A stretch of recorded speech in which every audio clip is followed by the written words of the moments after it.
Hello everyone, I'm Zach Beard, Native Trout and Chub Program Coordinator for the Arizona Game and Fish Department. And today on Arizona Wildlife Views, even if you're not an avid angler, we're going to show you why you want to take the Arizona Trout Challenge. Plus, forest bathing. It's not some cringy fad, just more proof of why you should get outside and get outdoors. And later, why getting the perfect wildlife camera shots doesn't necessarily mean you have to leave your own backyard to get them. We've got all that and more right now on Arizona Wildlife Views.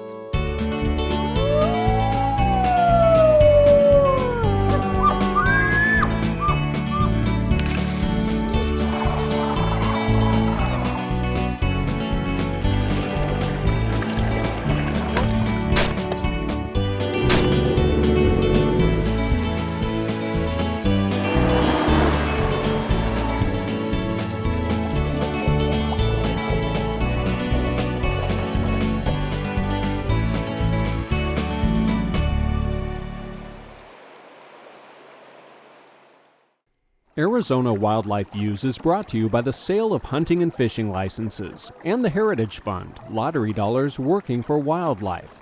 Some projects made possible by the Sport Fish and Wildlife Restoration Fund. If you love the outdoors and you like fishing, the Arizona Trout Challenge was developed to get people fishing across the entire state. Take a look at how it works. Yeah, so just right down here is a really good spot. I've caught fish here before. Arizona has 8 species of trout. How many can you catch?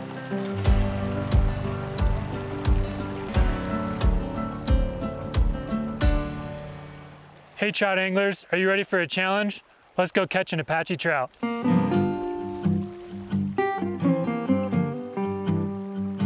My name is Zach Beard, and I'm the Native Trout and Chub Coordinator for the Arizona Game and Fish Department. And today we're at the West Fork of the Little Colorado River at Sheep's Crossing, and we're out here today trying to catch a wild Apache trout to complete our Arizona Trout Challenge.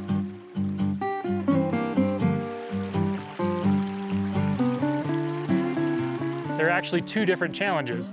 The first is the Arizona Trout Challenge, which challenges trout anglers to catch 6 of the 8 total species of trout that we have here in Arizona. So those species are the Apache trout, the brook trout, the brown trout, the cutthroat trout, the Gila trout, the grayling, the rainbow trout, and the tiger trout. And the other one is the Wild Trout Challenge, which challenges anglers to catch all 4 of the trout species that currently have wild populations here in Arizona that are open to fishing. You're welcome to try both challenges, and there's no time limit to complete them.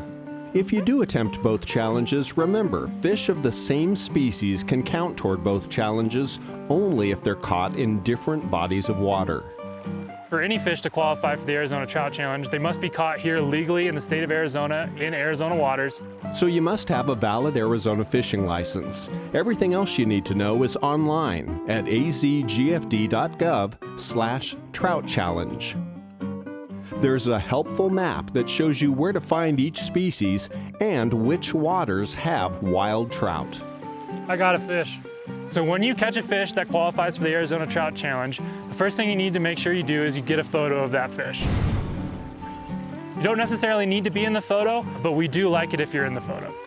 Arizona Game and Fish stocks Apache trout in the Little Colorado River at Sheep's Crossing here in the White Mountains. A little further upstream, there's a wild population of native Apache trout. Oh, I just saw a fish. We spooked him. Arizona is the only place in the entire world where you can actually go out and catch a wild Apache trout. So I got a nice, beautiful, wild Apache trout, Arizona state fish. When you complete the challenge, you need to submit an application along with photos of all the fish you caught. And there he goes. The application form and directions for submitting it are on the Trout Challenge website. Everybody who completes each challenge is going to get a certificate with their name on it. It'll also have all of the species that you caught, the locations where you caught those fish. But in addition to that, you also get an Arizona Trout Challenge sweatshirt.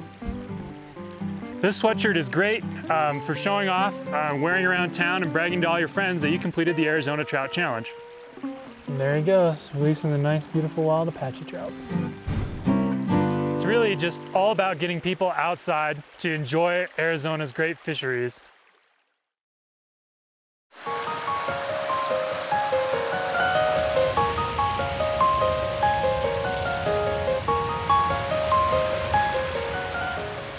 Are you feeling calmer?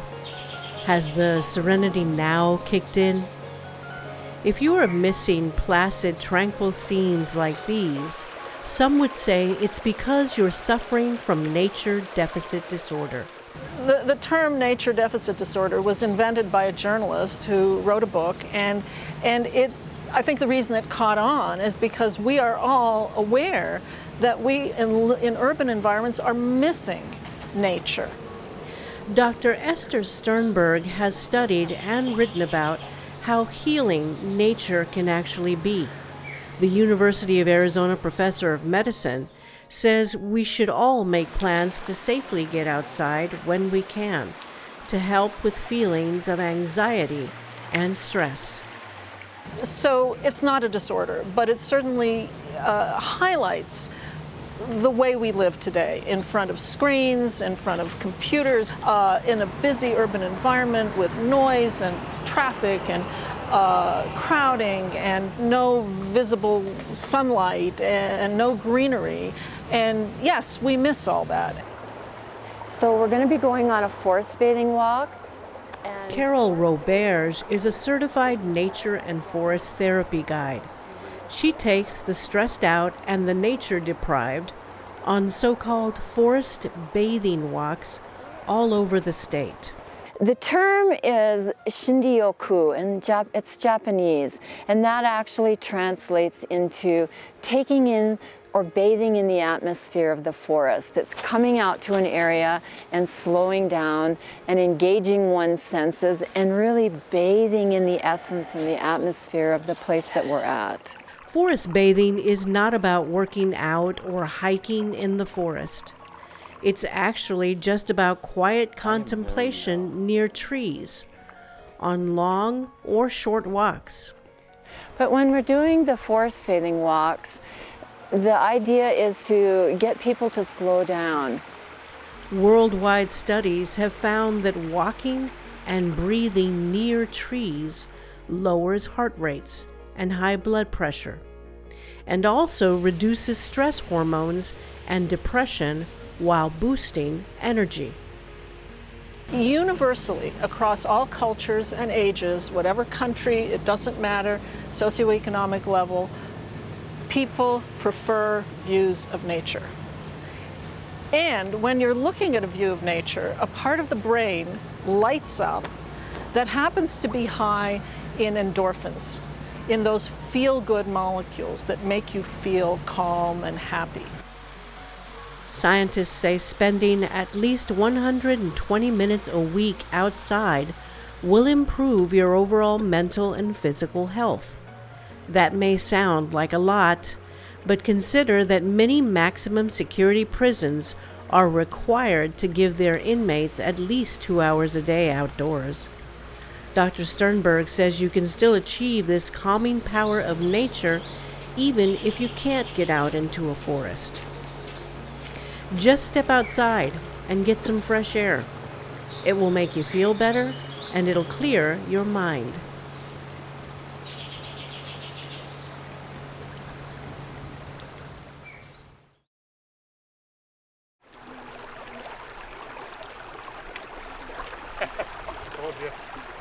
We just caught a beautiful wild Gila trout.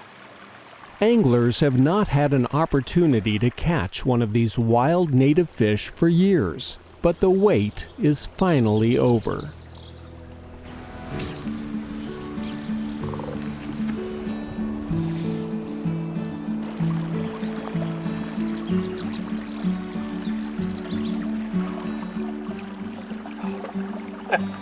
I just missed one. You can't catch them all, but here's something you don't want to miss.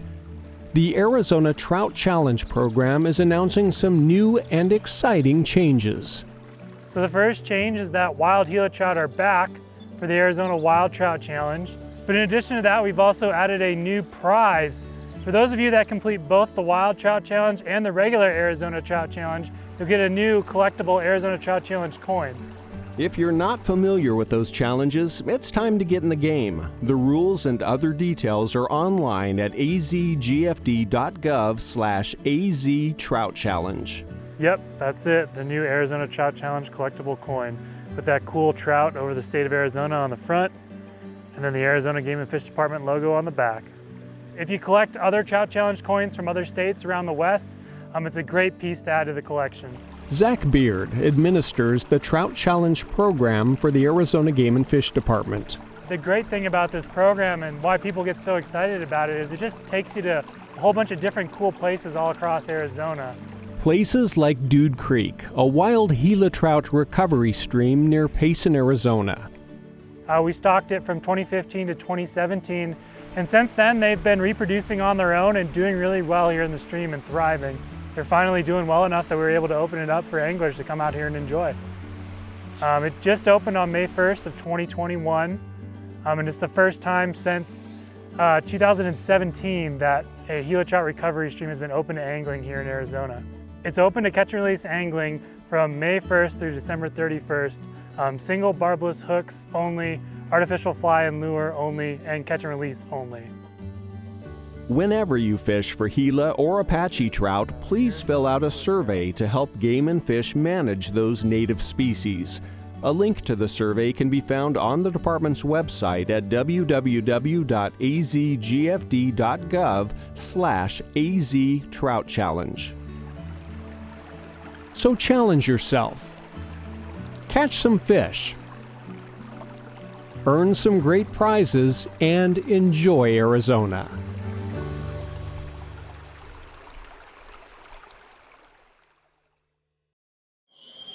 We are excited for you guys to like the space and use it as much as you can. 5, 4, 3, 2, 1.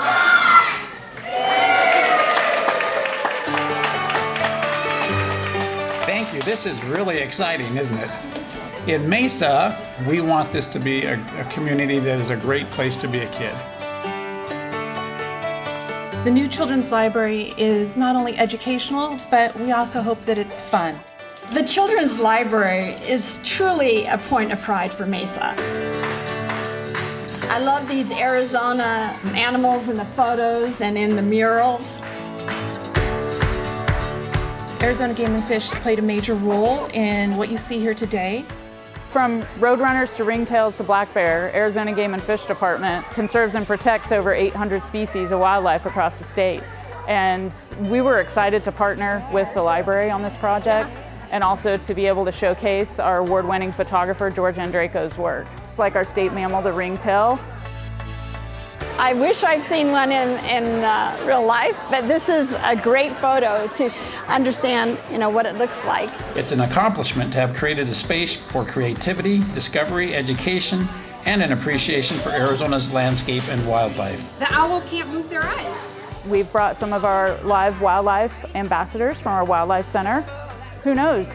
We may see our next generation of wildlife biologists, our photographers, educators, and managers.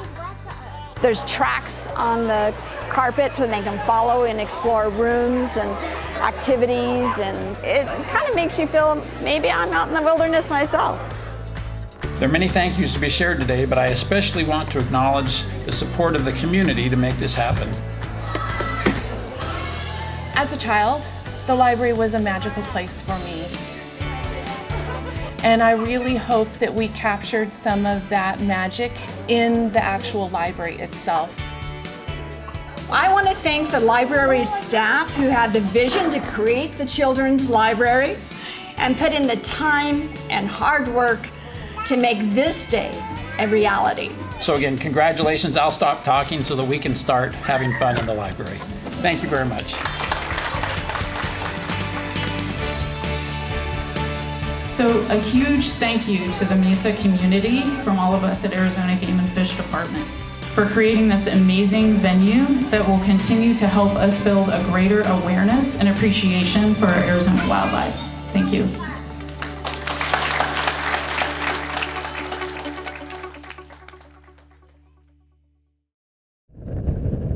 We've been trying to get water in this part of this Bigler pasture for probably over 9.5 years. This is a part of a U.S. Forest Service Heber allotment, and on this side of the canyon there's no water unless it's rained enough to catch it in a dirt tank.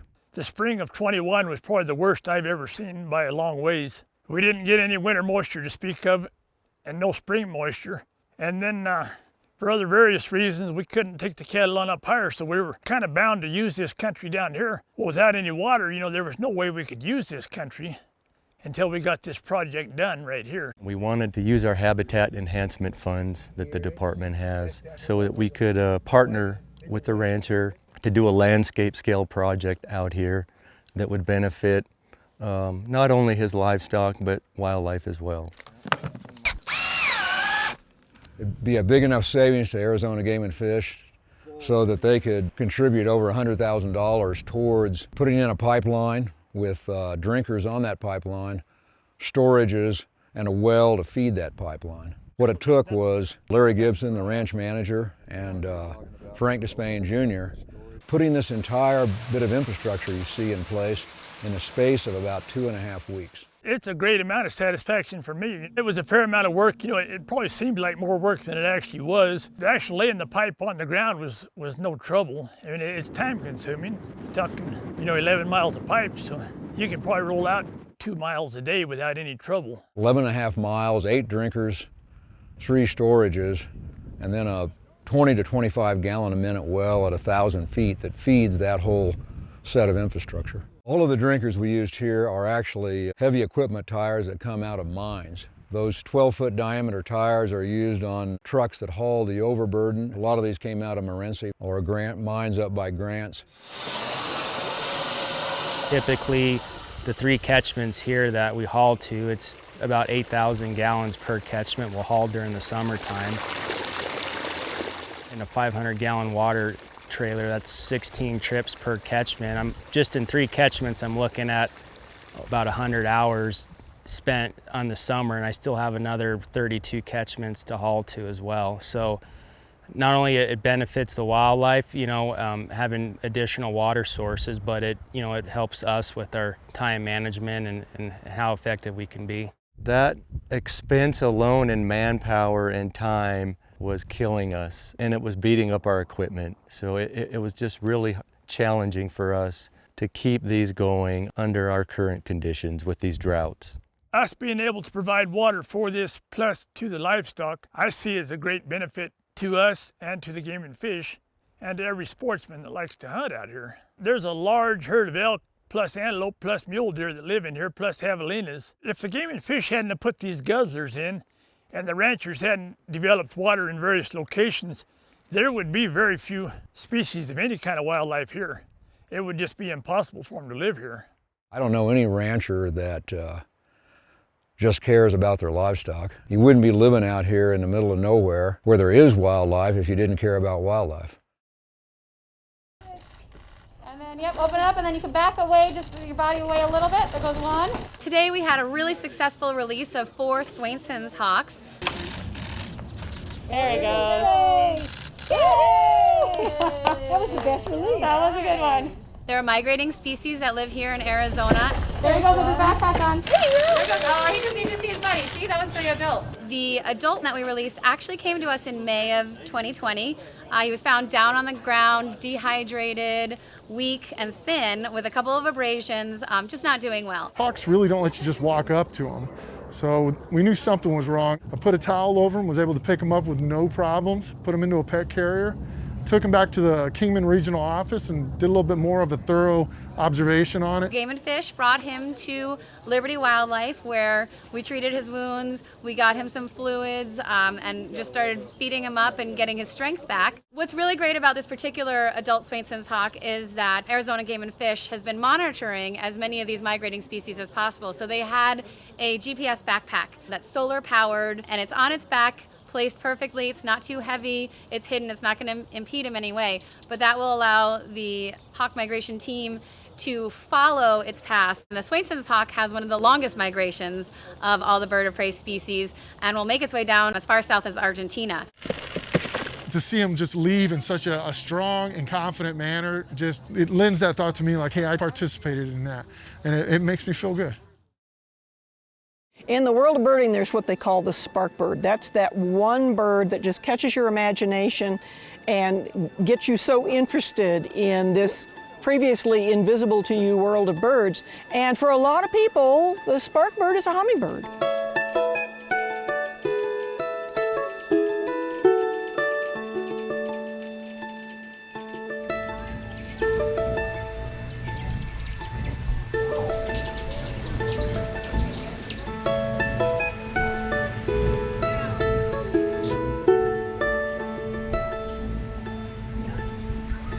Hummingbirds they're relatively comfortable living in urban and suburban environments. They're very brave. They'll come up and look you right in the face. There are an awful lot of birds that won't do that. You know, you're not going to have a bald eagle come fly up and look you in the face. And they're relatively easy to attract to our yards and gardens.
I've always loved wildlife, you know, even when I was a kid.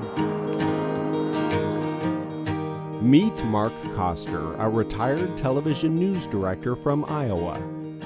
I just started noticing all the wildlife right here in my front yard. I was just totally shocked.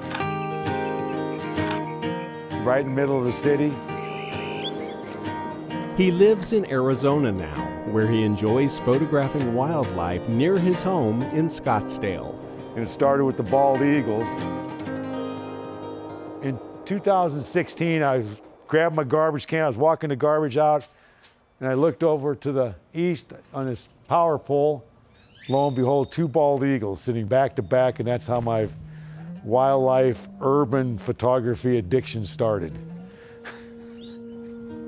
Mark's daily routine almost always starts at Chaparral Park. Directly across the street from my house. And then I got several other spots, but you know, I don't hit them every day, but I go out every day for a couple hours. And we're almost there. You gotta look up, guys.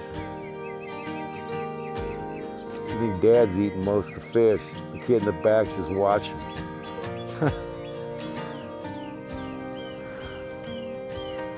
Here he comes. There he goes.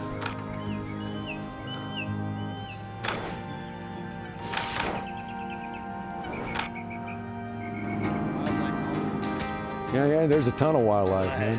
Really urban wildlife. You love urban jungle. I'm Mark. I'm Chris. Nice meeting you, man. Yeah. Keep your eyes to the sky, man. That's what I always tell everybody. Yeah, I do. We got an eagle. Look at this, man. We got an eagle.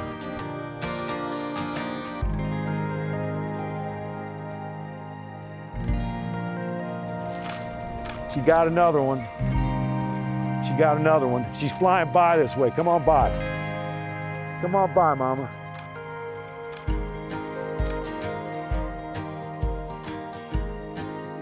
And it was the health club we were working out at, North Scottsdale. I started noticing this family of Harris hawks. I became hooked on them. I share a lot on social media. I hashtag a lot of the TV stations, so they share a lot of them. I'm looking for shots that have character. I like creating my own captions. One where he's all ruffled up, I said all shook up, like the Elvis song. You want to buy a watch. This was on the canal just right down the street. This next one is a male desert spiny lizard. This is the way this animal looks. This is not colorized. Okay, here's a shot of Bandit pulling a nice sized catfish out of Chaparral Lake. Shows nice focus on his eyes. He got water spray. I'm a happy boy. This next one's a female harrisock, and I nicknamed this bird Big Mama. This last one is Bandit. He's looking right down at me with this great look like, what are you looking at?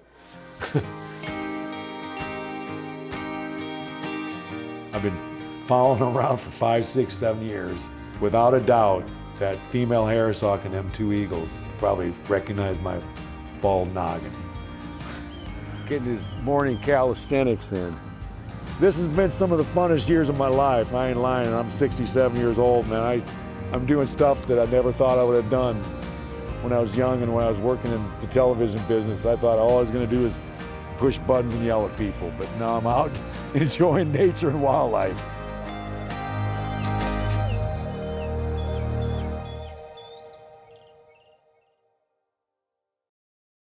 That's going to do it for this edition of our show. Until next time, get out there and enjoy those Arizona wildlife views.